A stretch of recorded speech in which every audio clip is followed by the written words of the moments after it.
चलो नेक्स्ट हमारा टॉपिक है general characteristics of alkaline earth metal group 2A। तो उसमें जनरल फिजिकल प्रॉपर्टीज में आता है, इनका वाइट कलर होती है ये मेटल्स एक्सेप्ट बेरिलियम कि जिसका कलर जो है वो स्टील ग्रे कलर का होता है। और दूसरे नंबर पे रेडली टार्निश्ड इन एयर कि एयर में ये आसानी से हवा मतलब ऑक्सीजन के साथ रिएक्शन कर लेते हैं और ऑक्साइड बना लेते हैं। लेकिन जो ऑक्साइड बनता है initially on the surface protects them from further attack. वो उनको मजीद अटैक करने से रोक, यानी ऑक्साइड वगैरह की जो लेयर बनती है वो ऊपर ही रह जाती है, वो वहां से उतरती नहीं है। जैसे लोहे को जंग लगता है ना, तो वो लोहे का जो जंग लगता है वो भी असल में ऑक्साइड की ही लेयर बन रही होती है, लेकिन वो आयरन ऑक्साइड जो ऊपर बनता है Fe2O3 वो वहां अटैच नहीं रहता, वो उतरता जाता है नीचे से, आयरन और आ जाता है, फिर उसको जंग लग जाता है, फिर वो आहिस्ता आहिस्ता वो आयरन जो है वो लोहा खत्म होता जाता है। ये उसमें एक ही नहीं प्रॉब्लम आती। तो ये जो मेटल्स हैं इनमें ये कि जो ऑक्साइड्स बनते हैं वो ऑक्साइड्स ऊपर मौजूद रहते हैं, वो उतरते नहीं हैं, तो जिसका फायदा ये होता है कि वो अंदर जो मेटल होती है उसको वो मजीद रिएक्शन से बचाते रहते हैं, प्रोटेक्ट करते रहते हैं। ठीक हो गया। दूसरे नंबर पे इसमें आपके पास ये लास्ट ये रिएक्शन से ऊपर आखिरी जो पैराग्राफ है उसमें एक शॉर्ट क्वेश्चन आपका या एमसीक्यू बन सकता है। अच्छा, इससे ऊपर ना इसने आयरन एनर्जी का ट्रेंड दिया है, रेडियस वगैरह का बताया वगैरह वगैरह, ये हमने बातें आपकी जो पहला चैप्टर था पीरियोडिसिटी वाला उसमें भी हमने डिस्कस की थी। उनका ट्रेंड वगैरह डिस्कस किया तो उसके अंदर ये चीजें आ गई हैं, तो यहाँ सेपरेटली उसको दोबारा से डिस्कस करने की जरूरत नहीं है। तो बहरहाल एक नज़र आप चाहें तो इसको ज़रूर देख लें ताकि आपकी वो रिवाइज हो जाएगा उसके साइजेस वगैरह और उसकी एनर्जी वगैरह के ट्रेंड जो है। बाकी बातें वही हैं जो हमने वहाँ पे भी डिस्कस की थी। अच्छा, लास्ट में इसने कैल्शियम स्टाशियम और बेरियम का बताया कि इनके साल्ट्स जो है वो वोलेटाइल साल्ट्स होते हैं, और ये इनके फ्लेम टेस्ट भी ये देते हैं। फ्लेम में ये brick red flame, calcium brick red flame देता है, स्टाशियम रेड फ्लेम देता है, और बेरियम जो है वो ग्रीन कलर का फ्लेम जो है वो प्रोड्यूस कर रहा होता है। ठीक हो गए। तो इस तरह यानी हमें इन मेटल्स की ये फिजिकल प्रॉपर्टीज भी है, ये एमसीक्यू के तौर पे आपने जरूर ध्यान में रखना है।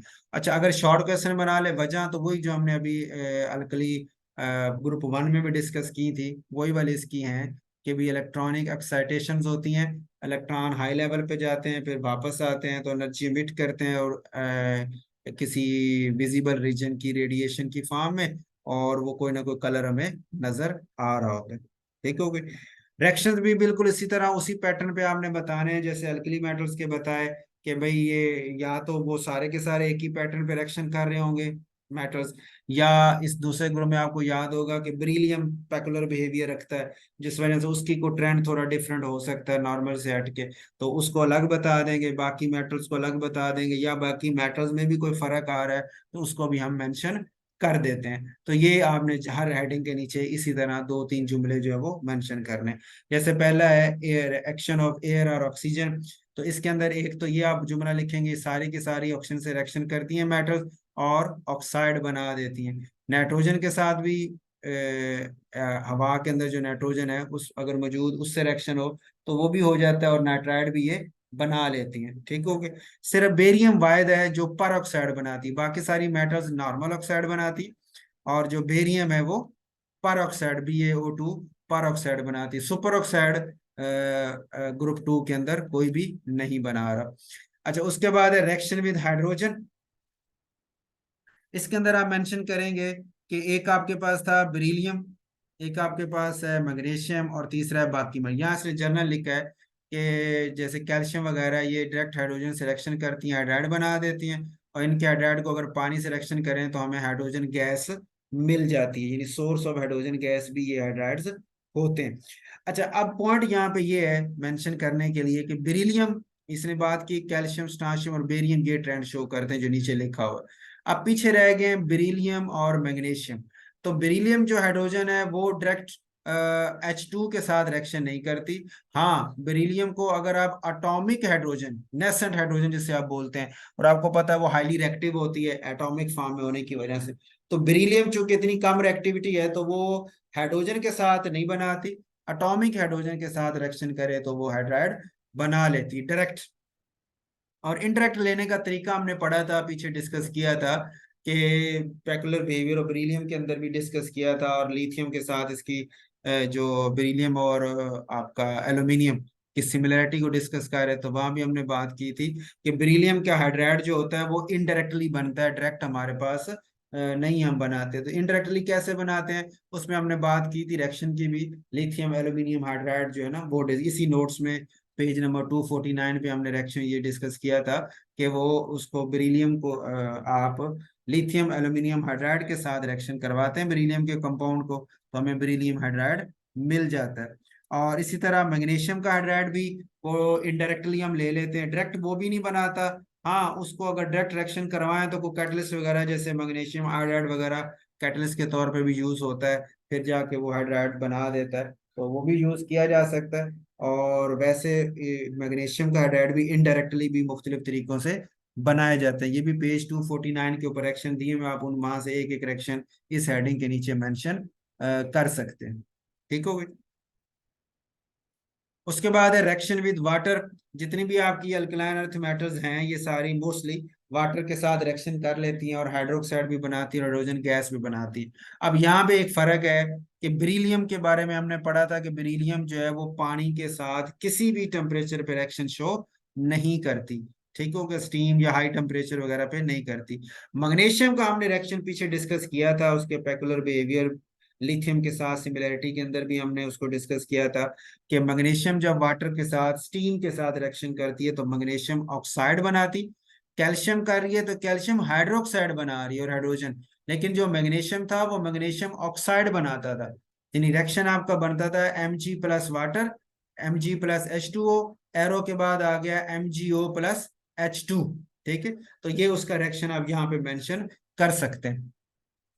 ये हमने पेकुलर बिहेवियर में ये रिएक्शन डिस्कस किए हुए हैं, वहां ये मेंशन भी किए हुए थे लिथियम के पेकुलर बिहेवियर में ना, और डायगोनल रिलेशनशिप जो उसने मैग्नीशियम के साथ शो करता है उसके अंदर ये बातें हमने की थी। अच्छा, उसके बाद है जी बेरियम, वो भी इसी तरह हाइड्रोक्साइड और हाइड्रोजन गैस बना लेता है। इसके अलावा अल्कोहल्स के साथ भी ये मेटल्स रिएक्शन शो कर लेती हैं, और अल्कोहल के साथ भी इनके साल्ट बन जाते हैं, हाइड्रोजन गैस ये हमें दे देती है। चौथा पॉइंट है रिएक्शन विद एसिड्स। तो ये मेटल्स जो हैं वो अल्कली मेटल्स की तरह एसिड्स का रिएक्शन करके साल्ट और हाइड्रोजन गैस बना लेती हैं। हाँ, ये बात है कि इनकी रिएक्टिविटी अल्कली मेटल से जरा कम होगी। पांचवा पॉइंट है रिएक्शन विद हैलोजेंस। तो डायरेक्ट हैलोजेंस के साथ रिएक्शन करके ये हैलाइड्स भी बना लेते हैं, और इनके हैलाइड जो है वो आयनिक इन नेचर हैं, सिवाय बेरिलियम के, कि बेरिलियम का बनाया हुआ हैलाइड कोवलेंट कंपाउंड होता है।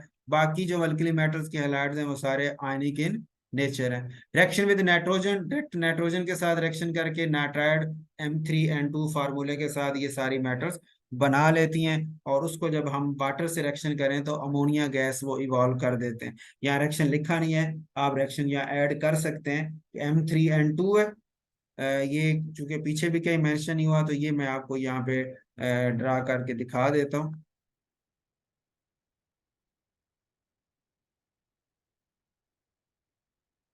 ये M3 था, N2 था, +6H2O है।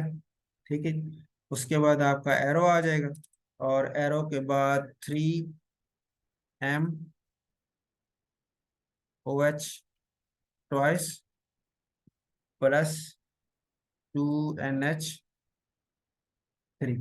ठीक है जी, तो ओवरऑल आपका रिएक्शन ये इस तरह ये बन जाएगा। तो ये आप रिएक्शन वहां पे इस तरह ऐड कर ले, M3N2 +6 वाटर, तीन जो मालिक्यूल मेटल हाइड्रोक्साइड के बन के, दो वैलेंसी वाले हैं ना ये metal, plus ammonia gas evolve हो जाती है। ठीक हो गया जी, ये इसमें रिएक्शन आपने यहाँ पे ऐड कर लेना है। जो उसने लिखा ना कि इनके नाइट्राइड्स हाइड्रोलिसिस का पानी से रिएक्शन करने पे अमोनिया गैस बना देते। सातवां जी रिएक्शन विद कार्बन, के अल्कली मेटल जो है वो मेटल्स रिएक्शन करके कार्बन के साथ कार्बाइड भी बना देते हैं, और ये कार्बाइड जो है वो पानी के साथ रिएक्शन करें तो एस्टिलीन हमें प्रोड्यूस कर देते हैं। इनका कार्बाइड जो है वो इस C∼+C, और फिर आगे वो कैल्शियम के साथ अटैच होता है। जैसे ये कैल्शियम कार्बन से किया तो अच्छा, आपने ये रिएक्शन डायरेक्ट सिर्फ ये यहाँ तो सिर्फ कैल्शियम के साथ दिया हुआ है, यही रिएक्शन आपने कैल्शियम ऑक्साइड के साथ भी पढ़ा हुआ है कि कैल्शियम ऑक्साइड को अगर कार्बन से करवा लें तो भी calcium carbide plus carbon monoxide बन जाती है, और कैल्शियम कार्बाइड को फिर हम हाइड्रोलिसिस करते हैं तो calcium hydroxide plus acetylene gas जो है वो प्रोड्यूस हो सकती है। अच्छा, यहाँ पे एक पॉइंट लिखा है कि magnesium does not combine directly with carbon under any condition. ये पॉइंट गलत लिखा हुआ है, क्योंकि मैग्नीशियम का कार्बाइड जो है वो भी पाया जाता है, और आपको याद होगा ये लाइन आपने यहाँ से काट देनी है। लिथियम के पेकुलर बिहेवियर में हमने डिस्कस किया भी था कि लिथियम भी डायरेक्ट कार्बन सिलेक्शन करके कार्बाइड बना लेता है, मैग्नीशियम भी डायरेक्ट रिएक्शन करके कार्बाइड बना लेता है, और उनके फार्मूले भी हमने डिस्कस किए थे, उनके स्ट्रक्चर भी डिस्कस किए थे। तो इसलिए ये जुमला यहाँ से आपने रिमूव कर लेना है। उसके बाद 8वां पॉइंट आपका है जी रिएक्शन विद अल्कलीज, कि बेरिलियम के बारे में आपने पढ़ा था कि बेरिलियम एम्फोटेरिक इन नेचर होती है। उस एम्फोटेरिक नेचर की वजह से वो एसिड और बेस दोनों के साथ रिएक्शन कर जाती है। तो सिर्फ बेरिलियम वाहिद है जो कोल्ड या कंसंट्रेटेड एक्वस अल्कलीज जो है उनके साथ रिएक्शन करके बेरिलाइट बना लेती है, बाकी मेटल्स ये काम नहीं करती। 9th पॉइंट है जी reaction with ammonia, direct ammonia के साथ रिएक्शन करके। अच्छा, अल्कली मेटल्स में आपको याद होगा वो स्ट्रॉन्ग मेटल थी, वो यहाँ से हाइड्रोजन ले जाती थी और अमाइड बना देती थी, यानी सोडियम NaNH2 अमाइड बन रहे थे। लेकिन ये जो अल्कली मेटल्स हैं ये जब अमोनिया के साथ इनको रिएक्शन करवाते हैं लिक्विड अमोनिया के अंदर, तो ये हेक्सामीन डेरिवेटिव यानी कम्प्लेक्स बना लेते हैं, अमोनिया में से हाइड्रोजन वगैरह को रिप्लेस नहीं करते। ठीक है जी, इस तरह ये हेक्सा वाले कम्प्लेक्स बना लेते हैं। और ये बना क्यों लेते हैं कि इनके वैलेंस शेल में खाली ऑर्बिटल पड़े हुए हैं ना, P या D ऑर्बिटल खाली पड़े हुए हैं, तो उनके अंदर अमोनिया के मालिक्यूल आके कोऑर्डिनेट कोवलेंट बॉन्ड बना के अटैच हो जाते हैं। लास्ट है जी रिड्यूसिंग एजेंट। जिस तरह अल्कली मेटल थी इलेक्ट्रॉन लूज करती थी और दूसरे को रिड्यूस कर देती थी, ये भी मेटल्स हैं इलेक्ट्रॉन लूज करने की सलाहियत रखते हैं और दूसरों को रिड्यूस करने की भी सलाहियत रखते हैं। हाँ, अल्कली मेटल्स इनका फर्क ये होगा कि उनकी निस्बत से ये जरा रेक्टिव लेस रेक्टिव मेटल्स होंगी, और अल्कली मेटल जो है वो ज्यादा पावरफुल रिड्यूसिंग एजेंट थे, ये उससे निस्बत से जरा कम पावरफुल रिड्यूसिंग एजेंट होंगे। लेकिन हैं ये भी रिड्यूसिंग एजेंट, और दूसरी एलिमेंट्स के ऑक्साइड्स ले लें तो उससे ऑक्साइड्स में से एलिमेंट्स को निकाल देती हैं, या हेलाइड्स ले लें तो हेलाइड्स में से उन एलिमेंट्स को रिमूव कर देते हैं। ठीक हो गए। तो ये यहाँ तक इसकी जी जनरल कैरेक्टरिस्टिक्स होगी। एप्लीकेशंस भी इसने मेंशन की हैं मुख्तलिफ, इसमें इसके जो यूजेस वगैरह हो सकते हैं ना। तो बहरहाल पेपर के हवाले से इसमें कोई इम्पोर्टेंट आपका जो है ना वो शॉर्ट क्वेश्चन वगैरह वो नहीं बनता। तो बाकी एक नज़र आप इसको देख लें एप्लीकेशन को वैसे, वरना जो जनरल कैरेक्टरिस्टिक्स हैं वही आपकी काफ़ी हैं।